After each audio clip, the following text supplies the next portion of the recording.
Hey bloggies and blogettes, it's Thursday, June 17. I'm here in my studio on a little break from teaching at the Belmont String Crossings camp. I've been teaching there all week, and a lot of great kids and teaching a lot of different things, the blues, all kinds of jazz elements. And I promised that I would talk about the strum bowing, my strum bowing method. And this is not something that I can really explain completely, and I try to keep these web videos for to about 2 to 4 minutes. I can't really get completely into it, but here's the idea. Okay, if you're a string player, and let's say you want to play a groove that's something like this, like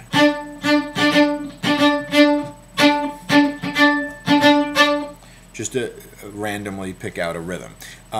If you're a string player and you see that written, and it's like bum bum ba bum, you're likely to bow it like this, like down, up,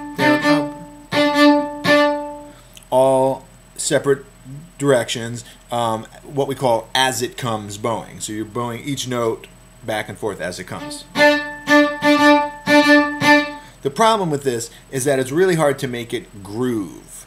It'll always be slightly off the beat, you know, just inevitably.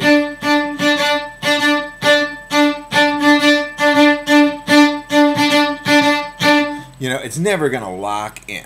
The way to make it lock in is to use this idea of a strum. And the idea of the strum is that you have a continuous down-up motion. It's as simple as that. It's the simplest thing, but it's the underlying concept of subdivision. So if you have a subdivision that's... the accents fall within that subdivision, and if you keep that going... and when you're not really accenting a note, just kind of ghost those notes, which means play them very lightly.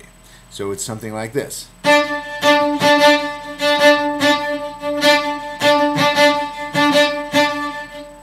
So that you always have these subdivisions happening, they're just not happening very loud.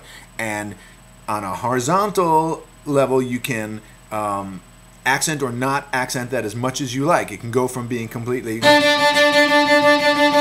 to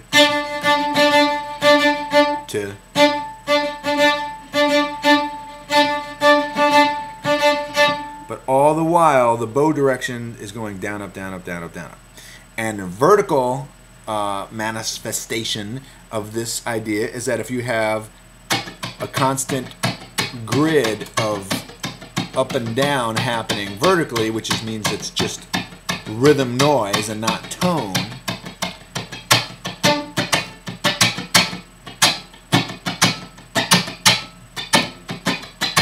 What I'm doing is I'm just ghosting or not playing some of them very loud and accenting others. So that is the basic idea of a strum, that a groove is built on the idea of having a subdivision, a continuous subdivision, what is sometimes referred to as a grid, which has accented and ghosted notes. And you can change where you put the accents and where you put the ghosts and morph it into any rhythm you like.